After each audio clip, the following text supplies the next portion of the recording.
Welcome to Dirt, Sweat, and Gears, and we're back with my 1990 Mazda Miata. I've been hard at work on this car. The first thing I wanted to do was tackle the interior. I wanted a project that was doable, that was cheap, ha ha ha, ha, ha ha ha ha, ha ha ha ha, ha ha ha, but something that I could get my hands into and conquer fairly easily so that I could just feel really good about having a win. And I wanted to look at this car and want to climb inside of it and want to drive away with it. So I've got that all finished up finally for the most part. For the time being, I'm done for now, and I'm going to move on to a bigger challenge. First thing you might remember from my previous videos was just how much pink was on the interior. And you can see now, I have solved that problem. And really from 10 feet away, it looks really good.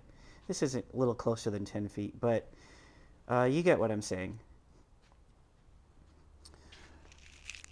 I'm going to climb into the car. And if you notice here, this area I did not refinish after I stripped away the pink, and that was because I didn't think it looked all that bad, but down here on the door pulls and on a lot of the other pieces, it really did look blotchy and uneven and just kind of terrible. And unfortunately, all I had was a glossy clear coat to spray on this, but I think I'm going to try spraying a matte clear coat on next and see if that kind of tones it down a little bit. The same thing with the other interior components here. See the steering wheel? It's got a lot of shininess to it, and it really shouldn't. Same with this piece here. I also had to replace the gauge cluster because I broke the glass trying to clean it. Well, not glass, the plastic lens. That just totally shattered into pieces when I started to clean it. So I did have to swap out the gauge cluster, but it looks a lot cleaner now. It looks really nice to be inside of it. I'm missing a piece. I'm missing this little thing right here. I think it goes in like this. Yep, there we go. What else? The center. This is shiny because I did paint it. It came out, again, really blotchy and terrible. I don't like the shininess of it, but it does look a whole hell of a lot better than pink. I've not put the radio back in yet because I'm not sure if I want the radio that this car came with. It did work, but later on down the line, I may really try to go for a stock Miata head unit. I would actually really like the original head unit with the CD player. I think that'd just be so cool to have the original unit in here. This came out okay. I didn't realize this until after I had done a whole bunch of work to this car, but this whole piece just lifts right off. So when I go to replace pieces at the next pick-a-pole run, whatever, when I go for parts, used parts, I can get this, and a new center console for probably pretty cheap. The center console is pretty ugly. This is how it was before. It was pretty bad before, even when it was pink. So it feels really rough. It's pretty gross, but at least it's not pink. Passenger door came out a lot nicer than the driver door. I still have to clean the carpet and remove these seat covers, but otherwise it came out really nice. And without the roll bar, I don't feel like a mousetrap is coming down on my head. I still have to reconnect the seat belts. I haven't decided yet if I'm going to just spring for a new roll bar or just put it back together the way it is. I'm going to decide that later. I mean, this is just the bolts are right here for it. So I just put it right back on. This is the piece that goes underneath the steering wheel. These holes, I feel like they either are missing panel clips or the bolts rip themselves out or something. I don't know, but I need to figure that out before I can bolt this cover plate back on. Got the shifter back on. It makes plenty of noise. And that's it for the interior. These buttons got a little bit funky when I tried to clean them. These aren't buttons, but whatever. I may be able to use these for some switches later on down the line. Whatever. Let's take a look at the radiator, because I've started to take apart the front end of the car. So I've removed the radiator, removed the intake, and learned a few things about the car. Notably, I had some goop that came out of the thermostat housing here. I do feel that there's at least a thermostat in there. There's some goop buildup, and some orange crap came out of the radiator, which is probably the block sealer. It even got on my shoe. So I'm going to try to just flush this radiator out with the hose and see if it makes a difference. I would hate to have to buy a radiator just because I don't trust it. And that's all I've really learned about the front end of this car so far. The air conditioner thing is just totally trashed. If I even bother working on the air conditioner, that's probably going to have to be replaced. And it's of course missing just everything down here that holds the whole front end of this car together.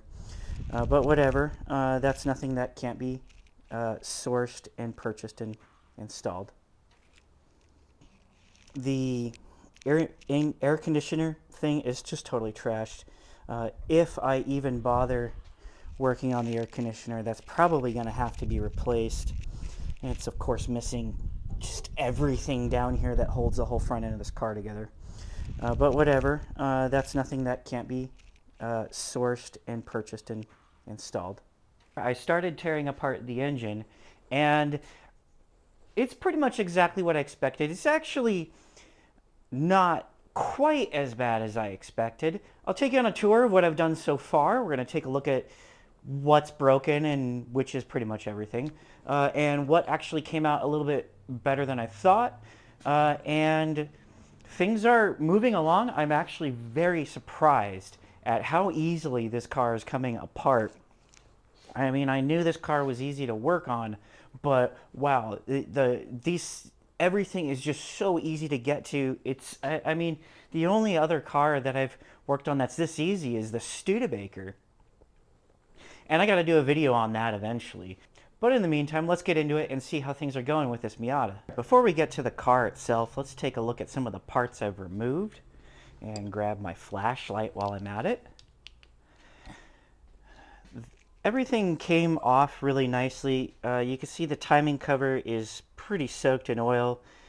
I'm not terribly surprised about that. It's probably the front main seal, as well as the valve cover gasket and camshaft seals potentially, but more likely than not the front main seal does need to go.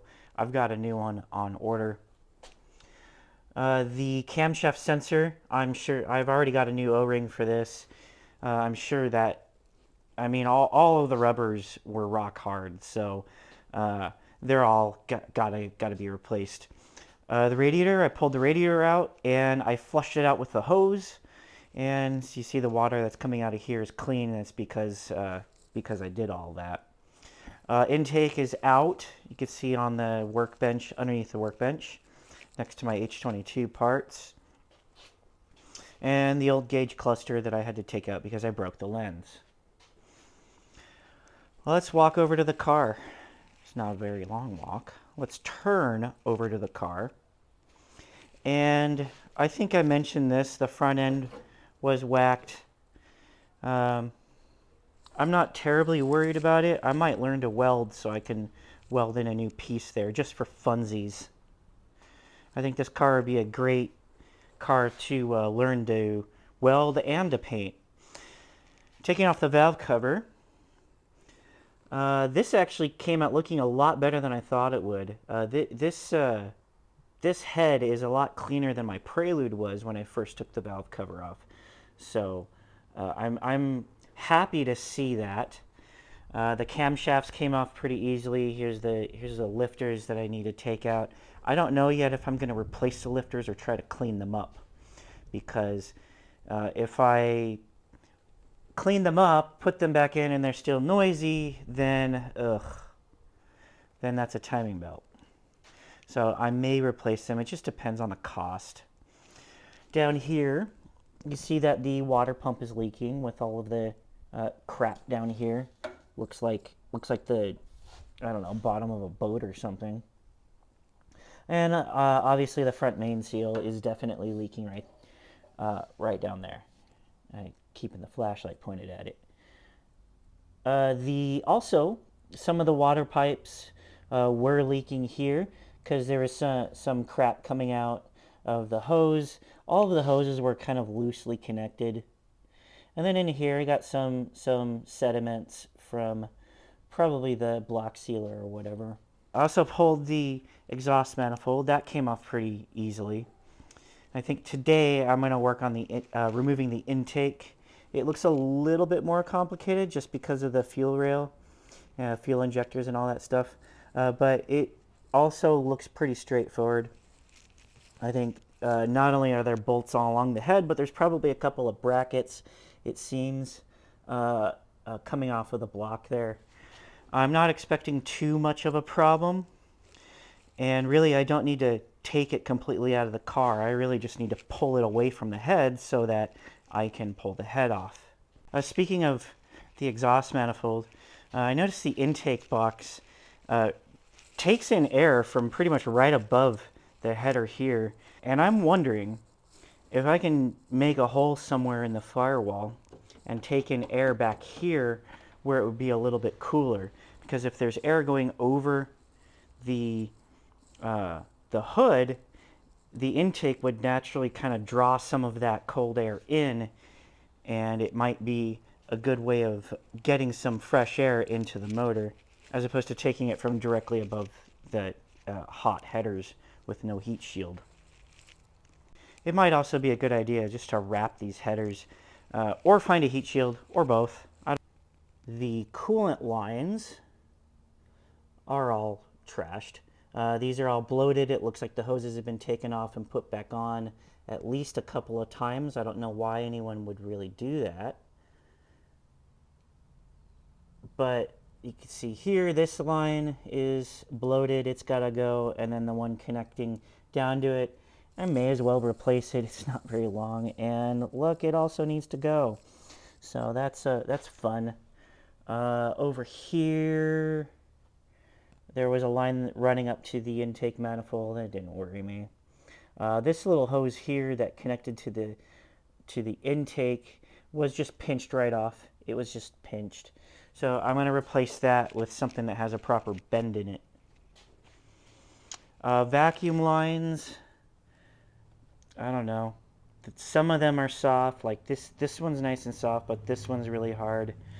Some of these caps need to be replaced. I guess I'm getting at least 2 new fuel injectors.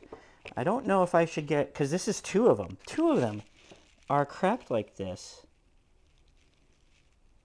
And I don't know if fuel injectors are something that you want to replace all 4 of, or if I can just replace 2.